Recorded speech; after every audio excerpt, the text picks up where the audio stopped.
Hey, good afternoon, all. Happy Valentine's Day or Galentine's Day, whatever you celebrate. Hope everyone had a restful time after a big game last night. I can attest here from the podium there are some very disappointed Bengals fans here from last night, but we definitely wish and congratulate the Rams. All the best from the city and the city of LA for sure. Okay, so this is something that just went out. So just in case you all didn't get it yet, so President Biden spoke today with Prime Minister Boris Johnson of the United Kingdom. The leaders discussed their recent diplomatic engagements with Ukraine and Russia.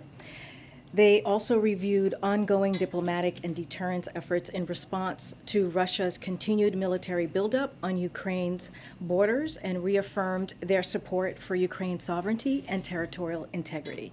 They discussed efforts to reinforce the defensive posture on NATO's eastern flank and underline the continued close coordination among allies and partners, including on readiness to impose severe consequences on Russia should it choose further military escalation. So I have a few more things for all of you at the top.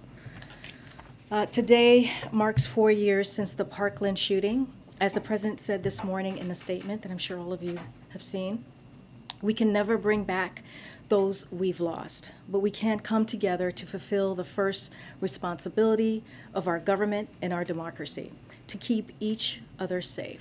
For Parkland, for all those we've lost, and for all those left behind, it is time to uphold that solemn obligation. Since his first day in office, the president has worked to uphold that obligation and to save lives by preventing gun violence. He again called on Congress this morning to act, including to expand background checks to keep criminals from getting guns, and to ban the sort of high-capacity magazines that were used to kill 2 NYPD officers.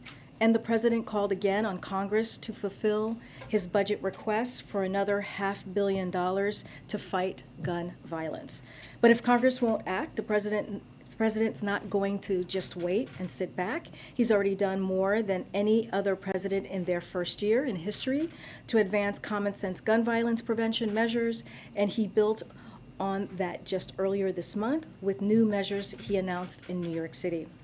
Last June, he laid out a comprehensive strategy to address gun violence from every angle. And the White House is working closely with agencies across the administration to deliver on that and save lives.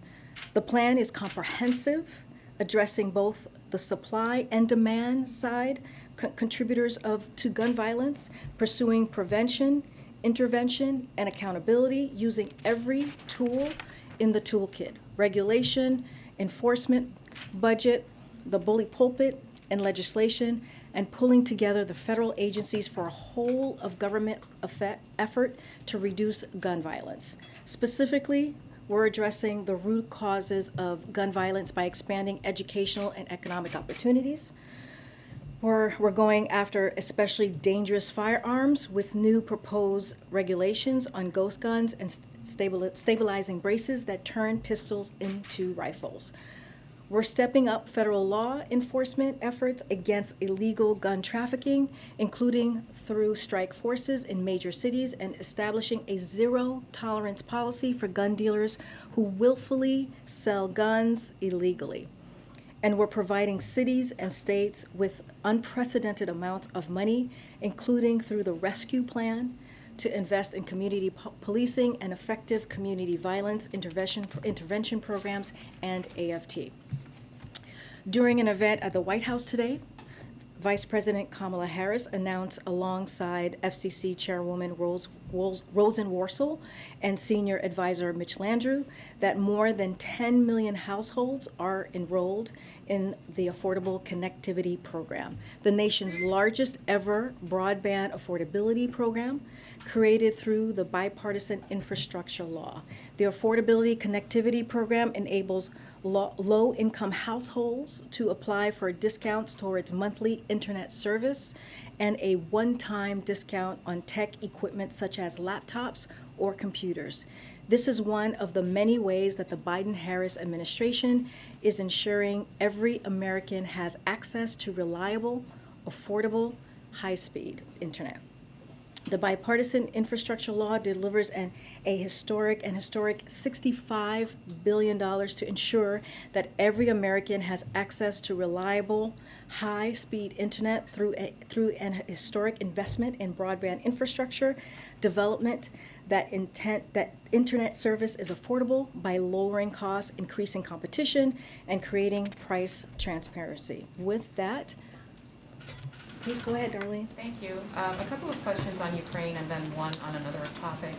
What is the reaction here to the Kremlin signaling that it's ready to continue dialogue over Ukraine? And does the White House see that as sincere on the part of the Russians? So, yeah. Thank you for the question. We are actively working to reach a diplomatic solution to de-escalate the crisis. Over the weekend, as you all know, the president spoke with President Putin, and we remain engaged with the Russian government in full coordination with our allies and partners. The path for diplomacy remains available if Russia chooses to engage constructively. However, we are clear-eyed about the prospects of that given the steps Russia is taking on the ground in plain sight. This is something that the National Security Advisor, Jake Sullivan, talked about right here on Friday. Right before our eyes, what we're seeing with Russia. We're seeing new Russian forces have been arriving at the Ukrainian border every day. As we have said before, we're in the window when an invasion could begin at any time. We will not comment on any details of our intelligence information, except to say that it could begin this week, despite a lot of speculation that it would happen after the Olympics. Again, something that Jake Sullivan said right here on Friday. It remains unclear which path Russia will choose to take. The U.S. is ready for any situation. You know, President Biden has made it very clear on his call with Putin this weekend that if Russia undertakes a further invasion of Ukraine, the United States, together with our allies and partners, will respond decisively and impose swift and severe costs on Russia. President Biden reiterated that a further Russian invasion of Ukraine would produce widespread human suffering and diminish Russia's standing. So we are continuing to coordinate closely with our allies and partners. President Biden spoke with President Zelensky yesterday and Prime Minister Boris Johnson, as I just read out to you that call this afternoon. And we are in close contact with our allies again and partners again across all levels of government. Our partnership with our European and NATO allies have never been stronger and purposeful as we work collectively to de-escalate the tensions at the Ukraine-Russia border. If Russia should choose to invade, the severe economic consequences and irrevocable reputational damage caused by taking innocent lives for a bloody war will only weaken the country, not strengthen it. And in that close coordination with allies and partners, is the view that Russia's willingness, what they say today about wanting to continue the dialogue, is there a consensus that is sincere? I mean, how do all of you interpret what's coming out of the Kremlin today? So we've been very clear about this. There is only one country who is currently building up their forces at the Ukraine border, and that's Russia.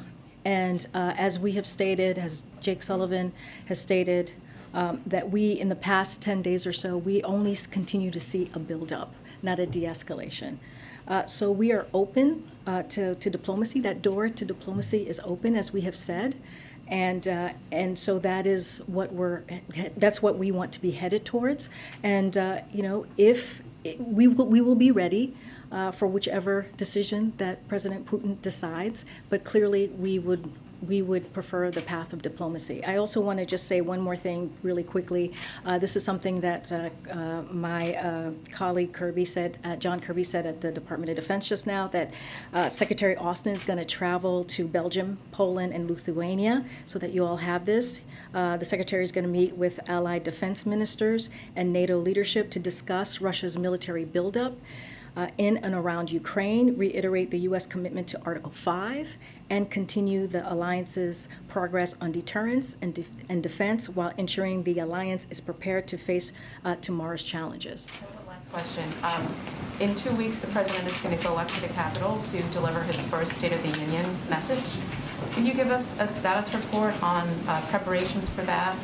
Has he been able to meet with his advisors on it, given everything that's going on, or edit speech drafts, or just some sort of idea of where that process stands? So, as you know, this is a president who was vice president for 8 years, and he was senator for 36 years and has spent a lot of time listening to State of the Union speeches. So he understands the importance of delivering such a president delivering such a impactful speech, and the purpose of talking about their successes, his success in particular this past year, and how he's going to build on that success. I don't have anything more to share, but this is something that's important to him, and he's working towards delivering his speech, not just to Congress, but also to the American public. I want to follow up on Darlene's question and ask it in a different way, though. Russia's foreign minister advising Putin today that Russia should keep pursuing diplomatic negotiations. This is a yes or no question. Does this administration view that as a sign of de-escalation? Well, what I was saying, and just to be even clearer, is that in the past 10 days or so, when you look at what is happening at the border of Ukraine, we are seeing more than 100,000 troops there, and it's just been an everyday more and more troops, as I just read out at the top. So we are certainly open to having conversations and seeing a de-escalation, but right now that door is open for diplomacy. And this is up to President Putin. He has to make that decision. It is his decision to make on which direction he wants to take this. So in terms of the troop buildup there's reporting today that citing a U.S. official that Russian units near Ukraine moved into attack positions. Is that the understanding of this administration, what you're seeing there? Well, I'm not going to go into any intelligence information. We're not going to share that. But what we have seen, and the National Security Advisor said this himself, we have seen an increase of forces at the border, not a decrease. And so what we are saying to President Putin, with our European allies and partners, we've been working in coordination in lockstep for these past several weeks, several months, is that door to diplomacy is open. And having that diplomatic conversation is a path that we would like to take. And finally, lastly, Jake Sullivan came out here and certainly got the attention of the entire world with the urgency of the briefing that he gave on Friday. In terms of the current state right now, is the situation as imminent today, right now, as it was on Friday?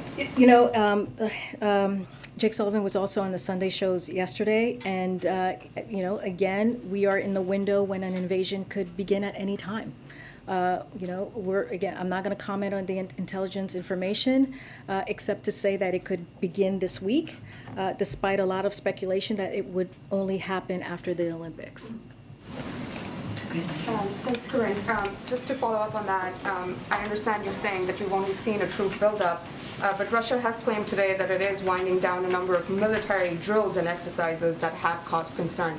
Are you in a position to confirm if those claims are accurate or if they're not? I'm not in a position to confirm that, but I do know John Kirby spoke to that just moments ago, so I would refer you to his comments and the Department of Defense. Okay, and specifically about Ukraine and the Vatican, we have some reporting coming from there saying Ukraine has welcomed Vatican mediation of its conflict with Russia, and they've invited the Pope to visit the country as soon as possible. Is the president aware of that? Does he support such efforts? I mean, I have not spoken to the president about that, so I can't confirm if he's aware or not. Okay. Will the administration support such efforts?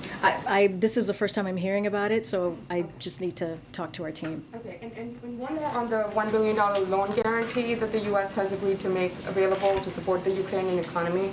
Our reporting shows that the U.S. will need about $200 million to guarantee that loan. Does the administration need to make more appropriations available to sort of, make sure that loan guarantee program works? So I don't have the specifics on that piece, but I can confirm that it is something we are considering as part of the additional macroeconomic support we are exploring to help Ukraine's economy amidst pressure resulting from Russia's military buildup. But I don't have any specifics on the appropriation and what that would take, the process. Okay. Would the U.S. support some statement from the Ukrainians that they're no longer actively pursuing NATO membership, or that they'd be willing to stall their pursuit of NATO membership as part of ongoing negotiations?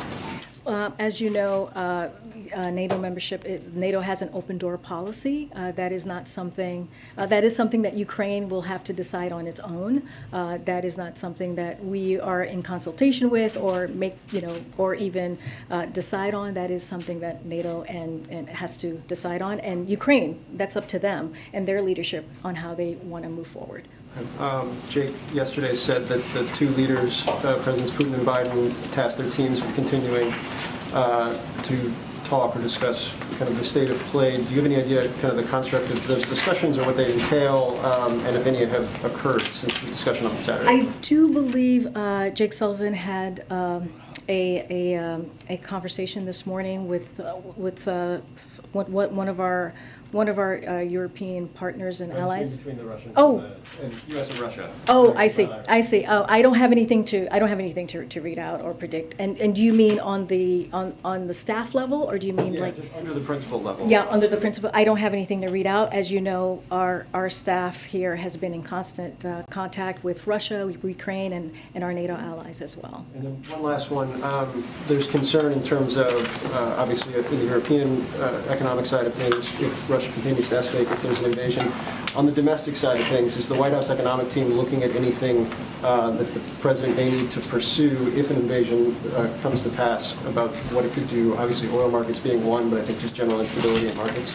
Yeah, I don't have anything specific to read out for you at this moment. As we talk about energy, I'm assuming that's one of the things that you're asking about, Phil, is like we are working with countries and companies around the world to ensure the security of supply and to mitigate against price shocks affecting the American people, Europe, and the global economy.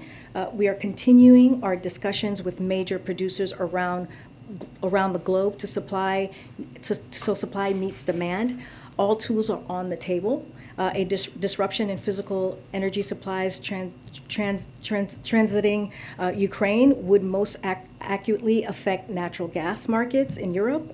And so we are engaging our European allies to coordinate response planning, including how to deploy their existing energy stockpiles. We have been working to identify additional volumes of non-Russian natural gas from North Africa and the Middle East to Asia and the U.S. We thank REENT comments by Japan about supporting Europe's energy security through LNG shipments to the region. We are in discussion with major natural gas producers around the globe to understand their capacity and willingness to temporarily surge natural gas output and to allocate these volumes in European buyers. We are also engaging with major buyers and suppliers of LNG to ensure flexibility in existing contracts and storage is managed and it enables a diversion to Europe. Go ahead. Karine, thank you for doing this. There's reporting, quoting Ukrainian officials, is saying that President Zelensky's statement today that an invasion is imminent on February 16th was in fact sarcastic or ironic and more of a commentary on this idea that there are countries or entities that know of a date certain. Is that sarcasm or irony, the read of the NSC in the White House? So I don't have a read on that. Here's what I can tell you about that. I heard the statement, but I haven't actually heard it in its full context. So the irony of all of it, I couldn't speak to. But I'll say this. Well, I'm not going to speak to intelligence matters, as I've said, multiplies already. Our intelligence sharing with the Ukrainians. As we said before, we are in the window when an invasion could begin at any time. It remains unclear which path Russia will choose to take. because we do not know. It is his decision to make. We remain engaged with Russian government in full coordination with our allies and partners. The path for diplomacy remains available if Russia chooses to engage again constructively. But we are clear-eyed about the prospects on the ground and are ready to impose severe costs on Russia in coordination with our allies and partners if they attack Ukraine. All right, and two other unrelated matters. Supreme Court, is it still the expectation that the president will interview nominees this week? And do those that are under consideration know for certain that they're on the short list of people being considered? So, I appreciate the interest here. Look, after having a series of conversations and good discussions with lawmakers from both sides of the party, legal experts, scholars last week, the president continued to review materials as he considers deeply qualified candidates, as we have said, with strong experience, character, integrity, dedication to the Constitution and the rule of law. I don't have anything else to share on any interviews or who he's interviewed, but we don't have anything else to share for today or for this week. And what's that? Has he interviewed someone then, the way you just You said? said interviewed, yeah, that's the. Oh, I'm sorry. I meant to be, he has not interviewed potential nominees, to be clear. Sorry.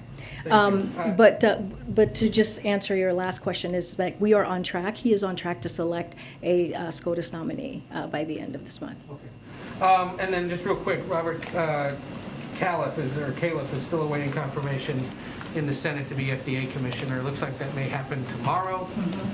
Is the White House confident he's got the votes? Have you lined up all the Democratic votes you might need for this? Well, I'll say this. We are confident Dr. Califf will be confirmed with bipartisan support and urge the Senate to confirm him tomorrow, as you just stated, Ed. It is critically important to have confirmed leadership at the FDA in the midst of a pandemic, as we all know. He had a strong bipartisan showing coming out of committee, including from Ranking Member Burr. It's important to remember he was confirmed 89-4 in 2016. Many folks who supported him then are still in the Senate. We are in a daily contact with HHS, who is leading the effort to get him confirmed. HHS and the White House officials are making a lot of calls to the Hill, figuring out which members need what information. Secretary Becerra, our OLA team, and Steve Ricchetti are all making calls in support of Califf to a bipartisan group of Senate offices. Dr. Califf himself has met or is scheduled to meet with 47 senators, and that number continues to increase. It's also one of the highest number of meetings of any nominees that have been done thus far. Okay. In his conversation with President Putin, did President Biden give him any signal for how he could de-escalate? Would it have to be something visible, like moving forces somewhere? Could it be something in the realm of what's verbal, like what we saw from Lavrov today? Is there anything that the president set out as a cue that could try to tamp things down? So the call between the two president was professional and substantive. So it lasted a bit over an hour, as you all know, from the readout this past weekend. The two presidents agreed that our teams would stay engaged in the days ahead, but there was no fundamental change in the dynamic. And just to close the loop on the Supreme Court, so you're not saying that the president has done any interviews? No, I'm not. Just to be clear. Now, I meant potential interviews. The president has some travel scheduled this week. Yeah. Given the volatility of world events, do you anticipate that if things were, and I know this is hypothetical, but often when there are unpredictable events, there can be changes to the schedule? Are you in a posture where you think that could be a situation where the president would remain at the White House or anything like that if things were to change? Well, as you said, it is hard to read, Kelly O, a hypothetical or to give an answer to a hypothetical. As you know, the president deals with multiple things at once, and that's what this president is prepared to do. Thanks, Karine. On the sort of ripple effects of a potential invasion, is the administration prepared to block Russian oil imports to the U.S. if Russia invades, given that the imports have reached their highest prices in 11 years? So, I mean, I just laid out what we're doing. We're talking to countries and companies around the world, engaging with them on all of the different potential potential outcomes if this were to happen. I don't have any more specifics than that, than what I just laid out for you. And so one of the things that we have said over and over again, and the president has made this very clear to Vladimir Putin, is if Russia chooses to invade, there will be swift and severe economic consequences. Wouldn't it be difficult, though, for the U.S. to continue to import Russian oil after all of the rhetoric that we've put forward about Russia not needing to not invade Ukraine and pressuring Germany to, come out strongly on Nord Stream 2 and possible punishments for Russia if they were to take this step? Wouldn't it be tough for the U.S. to continue in that event to import Russian gas? Well, again, it's a hypothetical. I'm just telling you what we have been very, very clear. The president has been clear. Our national security advisor has been clear. We all have been clear, either from this podium or direct communication with Russia, whether it's with the president or its leadership, that if they were to invade, and in coordination, in lockstep with our European allies and partners, that's how we're moving forward here, that there would be severe, decisive economic consequences. I cannot speak more to that. Okay, and then the sanctions package that's being worked out on Capitol Hill, I understand that the White House is involved in those discussions now, and congressional sources have told me that the White House has insisted on a waiver for Nord Stream 2 even after an invasion. Can you confirm if that is true, and if so, why would the White House want a provision like that in a sanctions package coming out of Congress? Well, look, when it comes to Nord Stream 2, we've been pretty clear about this. The president has said that, he said this during his press conference last week with the German chancellor, if Russia further invades Ukraine, there will no longer be a Nord Stream 2. We will bring an end to it. And at this moment, Nord Stream 2 is not even operational. But is the White House directing Congress to put a waiver for Nord Stream 2 in effect? That is the first I'm hearing of that. I cannot speak to that. I'm just telling you where we have been in a very strong and definitive way on Nord Stream 2. Okay, now on the second topic, this news about the Durham investigation. Does the president have any concerns about a candidate for president using computer experts to infiltrate computer systems of competing candidates, or even the president-elect to use for the goal of creating a narrative? Is that something that... That's something I can't speak to from this podium, so I refer you to the Department of Justice. Is what was described in that report monitoring internet traffic? Is that spying? Again, I can't speak to that report. I refer you to the Department of Justice. Generally speaking, that would monitoring internet traffic. Jackie, my answer is not going to change. I refer you to Department of Justice. I can't speak to that from here. Go ahead. Karine, thanks. What message does it send today to the Ukrainian government to be closing the embassy in Kiev? The embassy in Kiev? I have something on here. I know the State Department made an announcement on this earlier. So the State Department announced today that they are temporarily relocating our embassy operations in Ukraine from our embassy in Kiev to Lviv due to the dramatic acceleration in the buildup of Russian forces. A core team of embassy staff is remaining in Ukraine to engage with the Ukrainian government, coordinating diplomatic efforts and diplomacy to de-escalate the crisis if the crisis continues. So I just wanted to also say this as well, because the State Department put out a statement on this.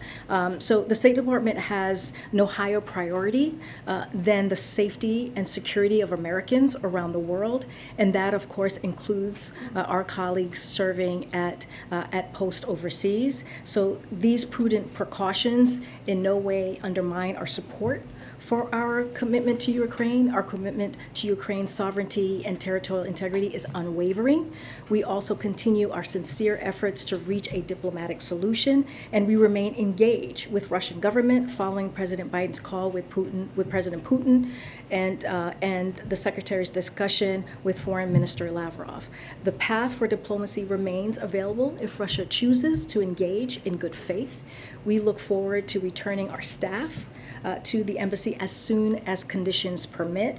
In the meantime, we have made this very clear. The National Security Advisor, Jake Sullivan, has made this clear. The President himself has made this clear, that these measures, for one reason, the safety of our staff, as I mentioned, we strongly urge any remaining U.S. citizens in Ukraine to leave the country immediately. That has been our message for the past several days and honestly the past several weeks.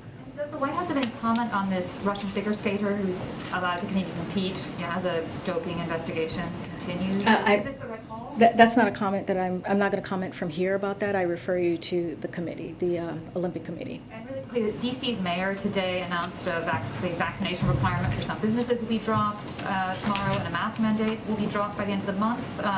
Does the White House support this? Will the President, the First Lady, continue to visit businesses and restaurants as these rules change? So let me just lay some stuff out for you here, because I know this has been a question that many have had. A number of governors have announced changes based on conditions in their particular states. That's not new. That isn't new. And so what I can say from here is, as Dr. Fauci has said, as a country, we are making strong progress toward moving to a time when COVID is no longer a crisis. And Dr. Walensky has clearly said CDC is looking at all of their guidance, including mask guidance, in light of declining cases and hospitalizations. I think that may be getting lost in some of the reporting that we're seeing. The CDC made clear they're looking at their guidance. So just want to make that very clear. But to put a finer point on this, CDC has to move carefully and deliberately to make sure these good trends are confirmed across the nation. CDC has a responsibility to make guidance for the entire country and everyone. They must consider its impact on a variety of constituencies, including people who are disabled, immunocompromised, and most vulnerable.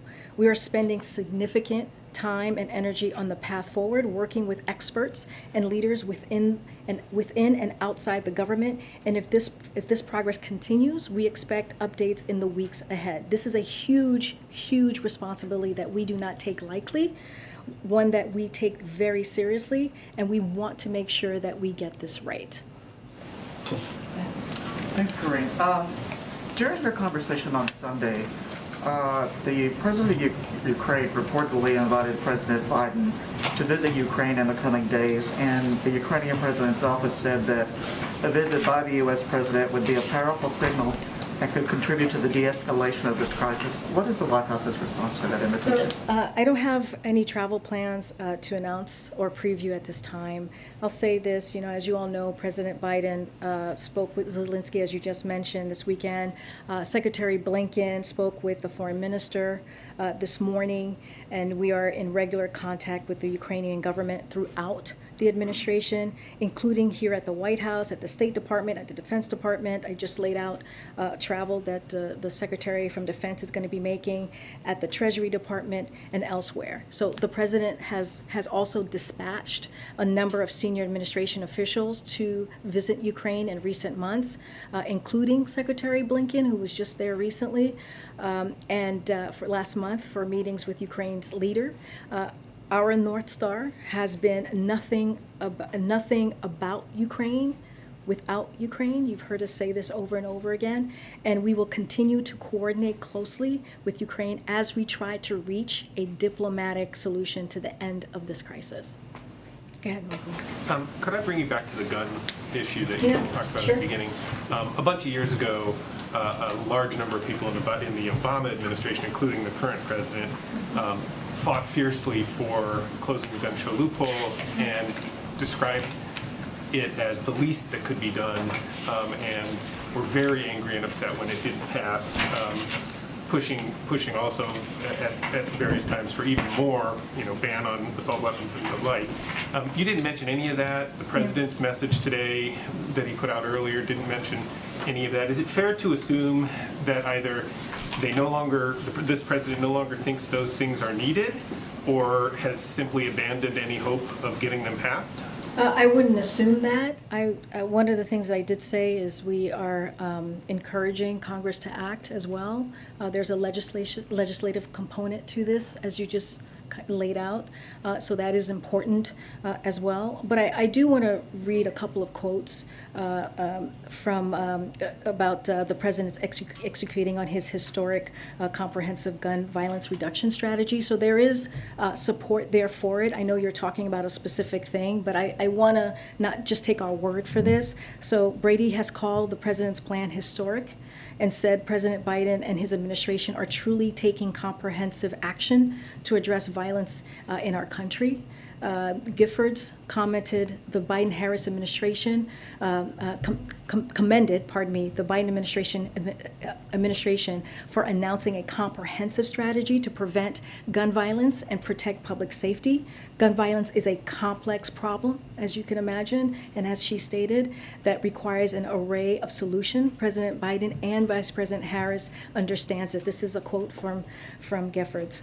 Every town for gun safety said President Biden is taking the comprehensive approach we need to address this crisis. And so is there more work to do? Absolutely. That's why we're encouraging and urging Congress to act as well. But the president's going to do everything that he can from his perch to get this done. But he would be satisfied that if the things that he's pushing that are on that list and that you have talked about, that he talked about, that would be good enough? We're not calling it good enough. He is doing everything that he can from his perch, from the White House, from the federal government, and using every tool at on a tool belt that we've talked about. That's what we try to do to make sure that we're addressing a real problem, which is gun violence. So what the other part of that is urging Congress to act as well, which we have been doing. But he's not going to sit back. You heard me say that. He's not going to sit back and wait. He's going to act. But he's they're also not going to spend a whole lot of time or energy pushing for a ban on assault weapons or closing a gun show loophole that just a bunch of years ago he and others described as vital. Well, I'll say this. We are constantly in conversation with folks in Congress, with leadership, with congressional members, with senators. That is an array of issues. The president is going to continue to fight to make sure that we get these guns off the street and we truly deal with gun violence. He is doing his part from the White House, and he's going to continue to work towards that effort. Thanks, Karine. A few questions. First on Afghanistan. The Biden administration appears to have been downplaying some accounts from ground commanders involved in the evacuation of Afghanistan over the past week. We heard a State Department spokesperson say that their criticism was cherry-picked from a larger report. For President Biden himself reject those accounts. Jen, last week, I believe, said that there was no after-action report. So 2 questions I wanted to ask you to clarify the White House position. One, does the White House agree that the evacuation should have been started earlier, which is what some senior military officials have asserted? And secondly, did Jen misspeak last week when she said there was no after-action report? There's been some reporting from a colleague of mine over the weekend that indicated there was indeed an after-action report that was reviewed. So to your last question, no, Jen did not misspeak last week. This Abbey Gate report is not the Pentagon's broader after-action review on Afghanistan. That report will examine the final months of America's longest war and cover from February 2020 through the end of the evacuation. So no, she did not misspeak. But let me just say something that I think it's really important. I'm just going to quote John Kirby, who did a Sunday show yesterday. I believe this was Fox News Sunday show, and I'll quote him here. He said, I would also add here in Washington, we have been planning for evacuation as far back as April, and there was no effort by Washington, certainly not by the National Security Council, specifically to slow down that planning, to slow down those pre-positioning of forces that we did in the summer, to slow down the actual execution of the evacuation. So again, this is John Kirby, spokesperson for the Department of Defense. So again, these were documents that assert impressions and perspectives, which are very important down at the tactical level in real time. We need to conduct a larger, more strategic level level after action review to get the whole sense of this, and we're doing that. The Abbey report, again, is one important review of what occurred that day, but it should not be mistaken for a full follow-up on the last months of the war in Afghanistan. And on a different topic, to Yeah, follow sure. up on the earlier questions about the Supreme Court, I know you said that the president has not conducted any interviews with candidates yet, but will the White House disclose which candidates the president does interviews with as he goes through this process? What I can promise you right now is that the president's going to make his selection for the Supreme Court justice by the end of this month. That's what we know, that's what he stated, and that's what we will do. And last question, Vice President Harris is headed abroad to the Munich Security Conference this week. Can you talk a little bit about what the White House hopes she will accomplish there? And is she going to be sort of the sole representative of the administration in some of these meetings with counterparts? Are there going to be other administration officials as well? Can you sort of give us a sense of what the expectation is? So I don't have any specifics, but I can say that we are very proud to have the Vice President lead the delegation to Munich this week. I don't have any specific details. I'm happy to talk to the team to see exactly what her schedule is going to look like. But the President is proud that she's going to be representing the United States. I have Go ahead, just Tam. a couple of quick ones. Following up on the Zelensky question, can you confirm whether President Zelensky asked President Biden to come to Ukraine this week and whether the administration considered it at all? I know you don't have travel to announce, but All I can tell you is what I just said. We don't have travel to confirm right now. That is what this president's schedule looks like. It's certainly not confirming to go to visit Ukraine. That's what now our focus right now is to continue to have the conversations on the staff level, to continue to make sure that we keep the door to diplomacy open.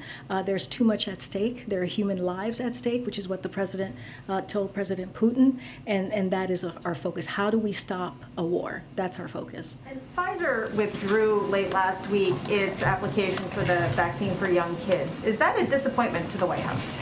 Yeah, I have something on that. So FDA is committed to acting urgently to save lives amidst the pandemic, and they continue to work with Pfizer to review additional data on its vaccine for kids under 5. In recent days, new data, as you know, Tam, emerged regarding Pfizer's submission to the FDA for its vaccine for kids under 5 years old. Based on FDA's assessment of that new data, the agency concluded that additional information regarding a third dose should be considered as part of any authorization. The initial data has been helpful to the process, but FDA believes more information, including the impact of a third dose, is important to the evaluation. So that is the process. That is the process right now, currently. That's working, and that should give parents everywhere confidence in the process, right? Because we want to make sure that the process is working. FDA is in the middle of a thorough, independent regulatory process to review this vaccine, and if a vaccine is authorized, it will have met FDA's rigorous standards. So that is what the parents, as a parent myself, and I know you're a parent, should be very proud of, that the FDA is doing this. And on the DC mask mandate, do you expect that mask mandate coming down to affect policy here on campus at the White House?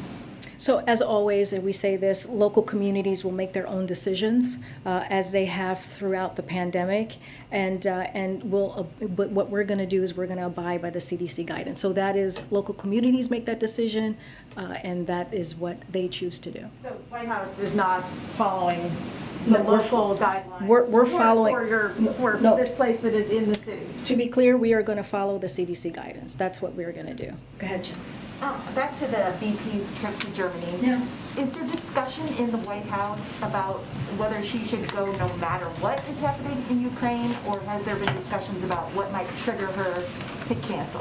You know, I don't have any insight on that. That's another hypothetical that I can't answer. But what I can say is that we are proud that she's going to be leading the U.S. delegation to Munich, and that is on schedule to happen. On the embassy in Kyiv, do you know if all the classified information has now been stripped from that building?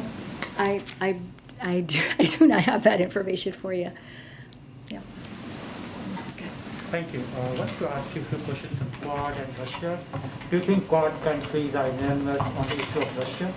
Can you say that one more time, Len? Do you think the Quad countries, US, Japan, India, and Australia, they had a meeting in Australia recently. Do you think these countries are unanimous on the Russian? On the Russian issue in particular. So, as you know, Secretary Blinken was just in the region where he met with the Quad. It was an opportunity to discuss Russia's ongoing threat to Ukraine. They discussed the threat that Russia's aggression poses not only to Ukraine, but to the entire international rules-based order, which has provided a foundation for decades of shared security and prosperity for the region and around the globe. Throughout his meetings with the Quad partners, Secretary Blinken discussed the challenges Russia poses to the rules based on international order and our readiness to support our European allies. I'm asking this question because you know that India's foreign external affairs minister S. Jaishankar said that India only follows multilateral sanctions, not country-specific sanctions. And as you're looking towards country-specific sanctions from the U.S., because the UN Security Council is unlikely to go for those sanctions because the vetoes Russia and China have that. Are you in conversations on Indians that they should follow the U.S. sanctions as well? So, you know, we're not going to get into specifics. We've been really clear about our discussions, so not going into details on that. But beyond what we've read out from the Secretary's meeting in Melbourne last week, but we're working closely with a range of allies and partners, including India. One final question. Sure. What role President Biden expects India to play in the Quad? So we will continue to build a strategic partnership in which the United States and India work together to promote stability in South Asia, collaborate in new domains such as health, space, cyberspace, which is important, deepen our economic and technology cooperation, and contribute to a free and open Indo-Pacific. We recognize that India is a like-minded partner and leader in South Asia and the Indian Ocean, active in and connected to the Southeast Asia, a driving force of the Quad and an engine for regional growth and development. Thanks. No problem. Oh, thank you. Thanks, everybody. Don't forget to get those flowers and those candy.